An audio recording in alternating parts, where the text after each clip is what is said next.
នៅរុស្ស៊ីថ្ងៃទី25ខែមិនិនាឆ្នាំ2026ឯកឧត្តមចៃបូរិនរដ្ឋមន្ត្រីក្រសួងធម្មការនិងសាសនានៃព្រះរាជាណាចក្រកម្ពុជា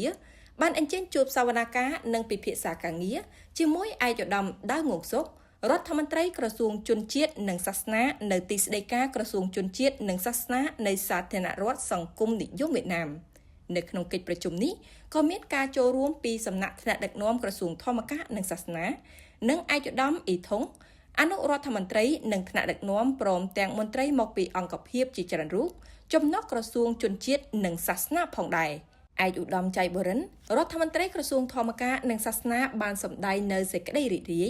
និងកោតសរសើរចំពោះការទទួលស្វាគមន៍យ៉ាងកក់ក្ដៅពីសំណាក់ឯកឧត្តមដាវងងសុករដ្ឋមន្ត្រីក្រសួងជនជាតិនិងសាសនាមកកាន់គណៈប្រតិភូកម្ពុជានៅក្នុងអំឡុងពេលទស្សនកិច្ចការងារនេះនៅក្នុងនោះឯកឧត្តមបណ្ឌិតរដ្ឋមន្ត្រីបានជម្រាបជូនឯកឧត្តមរដ្ឋមន្ត្រីដាវងងសុកអំពីលទ្ធផលដែលទទួលបាននៅក្នុងអំឡុងពេលទស្សនកិច្ចនៅខេត្តងៀនប៊ិញដែលបានផ្ដល់នូវបទពិសោធន៍ដ៏មានតម្លៃនៅក្នុងការគ្រប់គ្រងកិច្ចការជនជាតិនិងសាសនារបស់រដ្ឋថ្លែងនៅក្នុងកិច្ចប្រជុំនោះឯកឧត្តមបណ្ឌិតរដ្ឋមន្ត្រីបានសង្កត់ធ្ងន់ទៅលើសារៈសំខាន់នៃកិច្ចព្រមព្រៀងស្តីពីកិច្ចសហប្រតិបត្តិការទ្វេភាគីដែលបានចុះហត្ថលេខាកាលពីថ្ងៃទី6ខែកុម្ភៈឆ្នាំ2026នៅរាជធានីភ្នំពេញក្រោមអធិបតីភាពដ៏ខ្ពង់ខ្ពស់បំផុតរបស់សម្ដេចអគ្គមហាសេនាបតីតេជោហ៊ុនសែនប្រធានព្រឹទ្ធសភានៃព្រះរាជាណាចក្រកម្ពុជានិងឯកឧត្តមតូលឹមអគ្គលេខាធិការនៃគណៈកម្មាធិការមជ្ឈិមបក្សកុម្មុយនីសវៀតណាមនៅតែបន្តពង្រឹងនិងអភិវឌ្ឍយ៉ាងរឹងមាំដើម្បីអនុវត្តខ្លឹមសារដែលបានចុះហត្ថលេខាប្រកបដោយប្រសិទ្ធភាពភាគីកម្ពុជាបានបង្កើតក្រុមការងារដើម្បីសម្របសម្រួលយ៉ាងជិតស្និទ្ធជាមួយក្រសួងជនជាតិនិងសាសនាវៀតណាមនៅក្នុងឱកាសនោះដែរឯកឧត្តមរដ្ឋមន្ត្រីក្រសួងធម្មការនិងសាសនាកម្ពុជាបានស្នើឲ្យភាគីទាំងពីរបន្តពង្រឹងការសម្របសម្រួលនៅក្នុងការកសាងនិងអនុវត្តគោលនយោបាយសម្រាប់អភិវឌ្ឍវិស័យជំនឿនិងសាសនារបស់សហគមន៍ជនជាតិដើមភាគតិចកិច្ចខិតខំប្រឹងប្រែងទាំងនេះមានគោលបំណងលើកកម្ពស់ជីវភាពរស់នៅរក្សាស្ថិរភាពនិងលើកកម្ពស់ការអភិវឌ្ឍប្រកបដោយចីរភាពឯកឧត្តមក៏បានអំពាវនាវឲ្យមានការរៀបចំយ៉ាងសកម្មនៃសន្និសីទទ្វេភាគីដើម្បីពិនិត្យវិតម្លៃនិងពន្លឿនការអនុវត្តខ្លឹមសារដែលបានព្រមព្រៀងគ្នាក្រោមក្របខ័ណ្ឌកិច្ចសហប្រតិបត្តិការឯកឧត្តមរដ្ឋមន្ត្រីដាវងងសុកបានយល់ស្របនឹងការលើកឡើងរបស់ឯកឧត្តមចៃបូរិនរដ្ឋមន្ត្រីក្រសួងធម្មការនិងសាសនាហើយបានបញ្ជាក់ថាការពិភាក្សាថ្ងៃនេះបានឆ្លុះបញ្ចាំងឲ្យឃើញពីការបដិញ្ញាចិត្តរួមគ្នានៅក្នុងការពង្រឹងកិច្ចសហប្រតិបត្តិការរវាងក្រសួងទាំងពីរនិងរួមចំណែកដល់ការពង្រឹងមិត្តភាពជាប្រពៃណីរវាងប្រទេសទាំងពីរឯកឧត្តមដាវងងសុកបានសង្កត់ធ្ងន់ថាកិច្ចព្រមព្រៀងសហប្រតិបត្តិការទ្វេភាគី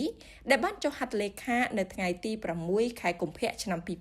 2026គឺជាព្រឹត្តិការណ៍ដ៏សំខាន់មួយដែលមានសារៈសំខាន់ជាប្រវត្តិសាស្ត្រព្រឹត្តិការណ៍ដ៏សំខាន់នេះបានចូលរួមចំណែកលើកកម្ពស់កិច្ចសហប្រតិបត្តិការរវាងក្រសួងទាំងពីរឲ្យកាន់តែស៊ីជម្រៅជាក់ស្ដែងនិងមានប្រសិទ្ធភាពឯកឧត្តមដាវងងសុកបានកត់សម្គាល់ថាក្រោមការដឹកនាំរបស់ថ្នាក់ដឹកនាំប្រទេសទាំងពីរជាបន្តបន្ទាប់ទំនាក់ទំនងរវាងរដ្ឋាភិបាលនិងប្រជាជននៃប្រទេសវៀតណាមនិងកម្ពុជាកាន់តែមានភាពស៊ីជម្រៅជាក់ស្ដែងនិងប្រកបដោយប្រសិទ្ធភាពលើវិស័យជាច្រើនតាមទិសស្លោកថាភាពជាអ្នកជិតខាងល្អមិត្តភាពជាប្រពៃណីកិច្ចសហប្រតិបត្តិការគ្រប់ជ្រុងជ្រោយនិងចីរភាពយូរអង្វែងភាគីទាំងពីរបានបដិញ្ញាចិត្តនៅក្នុងការអនុវត្តរាល់ខ្លឹមសារនៃកិច្ចព្រមព្រៀងដែលបានចុះហត្ថលេខាឲ្យបានម៉ឺងម៉ាត់ពេញលេញនិងមានប្រសិទ្ធភាពដើម្បីធានាឲ្យបាននូវលទ្ធផលជាក់ស្ដែងក្នុងន័យនេះភាគីទាំងពីរបានបង្កើតក្រុមការងាររៀងៗខ្លួនដើម្បីសម្របសម្រួលនិងអនុវត្តខ្លឹមសារនៃកិច្ចព្រមព្រៀងឲ្យមានប្រសិទ្ធភាពនិងស័ក្តិសិទ្ធិភាពតាមរយៈទំនាក់ទំនងគ្នាជាប្រចាំផ្លាស់ប្ដូរព័ត៌មានរៀបចំផែនការសកម្មភាពប្រចាំឆ្នាំដូចជាការបណ្ដុះបណ្ដាលការចែករំលែកបទពិសោធន៍ការសិក្សាចងក្រងជំនឿជនជាតិដើមភាគតិចការផ្លាស់ប្ដូរទស្សនកិច្ចសិក្សានិងការសិក្សាសមិទ្ធផលលទ្ធភាពស្ដីពីការកសាងសារមន្ទីរជនជាតិដើមភាគតិចនៅរាជធានីភ្នំពេញឬខេត្តសៀមរាបដែលជាទីប្រជុំជនសម្រាប់ការតាក់ទាញអ្នកទស្សនានិងជំរុញវិស័យទេសចរណ៍ឯកឧត្តមចៃបូរិនរដ្ឋមន្ត្រីក្រសួងធម្មការនិងសាសនាបានគោរពអញ្ជើញឯកឧត្តមដាវងងសុករដ្ឋមន្ត្រីក្រសួងជនជាតិនិងសាសនាដឹកនាំគណៈប្រតិភូក្រសួង មកធ្វើទស្សនកិច្ចការងារនៅព្រះរាជាណាចក្រកម្ពុជានៅក្នុងពេលសមស្របណាមួយផងដែរ